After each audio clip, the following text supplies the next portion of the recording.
Tahun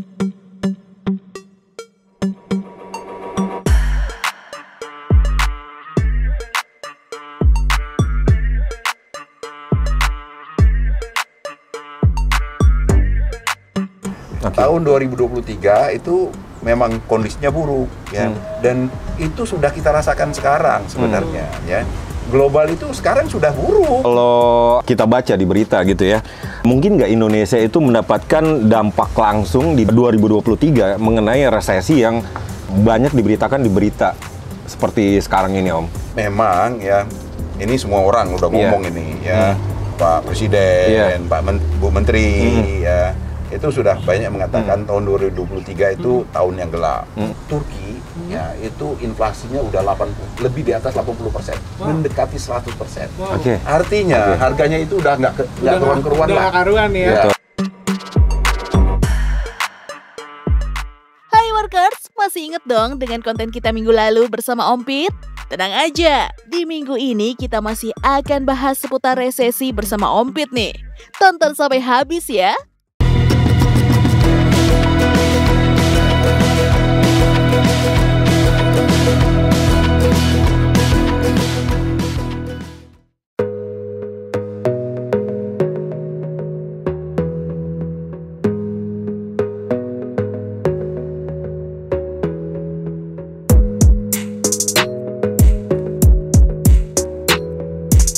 Kalau di Indonesia yang terjadi, misalnya resesi itu terjadi di Indonesia, itu efeknya tuh apa sih, Om? Oh ya, ini perlu sekali diketahui ya. Jadi walaupun saya yakin tidak akan terjadi, tapi ya kita perlu tahu lah. Kalau resesi itu terjadi, apa dampaknya ke kita, kan? Apalagi ini kan menimpa banyak negara. Nah, kalau resesi itu terjadi di sebuah negara, termasuk kita, kalau kita mengalami resesi, itu yang akan terdampak utamanya adalah workers, pengusaha, itu semuanya terdampak. Karena di tengah kondisi resesi itu kan permintaan itu turun. Ya, jadi dunia usaha sulit untuk mendapatkan keuntungan karena permintaan turun berarti kan penjualan turun. Kalau penjualan turun kan berarti kan keuntungannya turun. Ya, kalau keuntungan turun ya cuannya sedikit kan.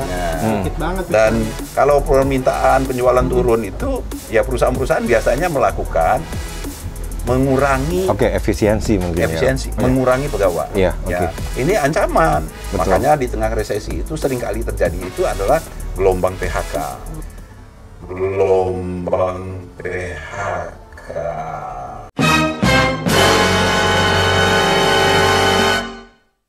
Kalau gelombang PHK terjadi, apa yang akan kita alami ya kemiskinan bisa naik. Ya, karena mereka yang kehilangan pekerjaan berarti kehilangan penerimaan, penerimaan berarti ya jatuh miskin. Ya, kemiskinan akan meningkat, dan kalau kemiskinan itu meningkat nanti kejahatan terjadi, permasalahan-permasalahan sosial. Makanya ini sangat dihindari kondisi terjadinya resesi, terjadinya apalagi kalau kemudian jadi krisis. Ya, jadi yang sangat kita pernah mengalami itu masalahnya. Tahun 97 98 kita mengalami itu dan kita tidak ingin pernah terjadi lagi. Om, kalau tadi bahas kan kita 2023 itu tahun gelap, kita harus hati-hati gitu, permintaan menurun gitu ya. Kalau penyebab awal resesinya sendiri itu apa sih? Jadi macam-macam. Ya, contoh ya, kita pernah krisis lebih berat dari resesi tahun 97-98 yang diawali oleh apa? Oleh krisis nilai tukar, karena nilai tukar kita anjlok yang kemudian menyebabkan nilai hutang naik karena hutangnya berat, jadi perusahaan-perusahaan juga menjadi beban perusahaan jadi berat dan perusahaan-perusahaannya bangkrut. Karena perusahaannya bangkrut, kemudian ini efeknya menjalar terus kemudian terjadi krisis perbankan dan sebagainya. Itu di tahun 97-98 pernah kita mengalami kondisi yang sangat berat seperti itu. Kita pernah mengalami resesi baru aja tahun 2020. Yang pandemi berarti, Om? Itu kan disebabkan oleh pandemi. Itu penyebabnya hanya semata karena pandemi. Bukan yang lain-lain, hanya pandemi. Karena pandemi, kegiatan masyarakat itu dibatasi sehingga dunia usaha itu tidak bisa berputar normal, ekonomi nggak berputar biaya hidup tetap, penerimaan berkurang. Ya, pengeluaran tetap, jadi cash flow-nya negatif, ya uangnya nggak ada, itu yang terjadi. Kondisi resesi itu bisa disebabkan oleh banyak hal, ya. Tapi tidak termasuk ya kalau saya melihatnya dalam kondisi kita menjelang tahun 2023 ini tidak termasuk disebabkan oleh adanya kondisi di global yang krisis yang kemudian kita serta-merta krisis, enggak. Karena tadi itu kan ada saluran transmisinya, ya istilahnya itu bagaimana dia krisis yang di luar negeri itu sampai ke kita itu kan ada salurannya, saluran-saluran itu. Kalau kita lihat apa yang kita jelaskan tadi, apa yang kita sudah diskusikan tadi, ya tidak menunjukkan kita akan mengalami resesi, akan mengalami krisis. Pesan dari Om Pit nih untuk para workers yang lagi nonton konten ini nih, untuk menyikapi pemberitaan yang ada di media gitu ya. Itu bagaimana sih Om gitu ya. Nah ini juga terkait sama Joe tadi. Joe kan sempat khawatir juga nih. Nah menurut Om Pit gimana Om? Ya saya paham lah ya. Banyak pihak yang khawatir ya. Saya juga banyak ditanya. Menurut saya kita hati-hati ya, harus waspada wajib. Betul. Tetapi panik jangan. Waspada boleh, panik jangan. Ya, jadi memang kondisi yang seperti saya sampaikan tadi, kondisi global pasti berdampak sama kita. Ya.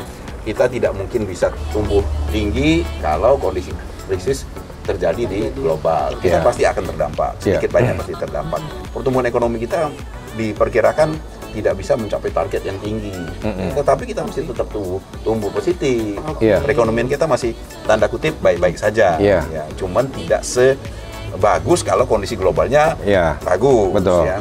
Nah, terkait dengan tadi apa yang harus kita lakukan ya terkait berita-berita itu ya biasa saja ya kita tetap bekerja seperti biasa, tetap kita harus tetap optimis ya karena kita tahu bahwa kondisi perekonomian kita memang berbeda dengan global. Kita masih punya keyakinan kita akan bisa tumbuh baik ya perekonomian kita baik-baik saja. Termasuk perusahaan kita akan baik-baik saja. Nah, utamanya lagi ya, jangan panik itu adalah dalam artian gini ya. Kalau kita panik ya, misal ini krisis nih, berarti aku harus berhemat nih, nggak usah jajan, nggak usah kemana-mana, nggak usah yang biasa makan bakso, nggak usah makan bakso dulu.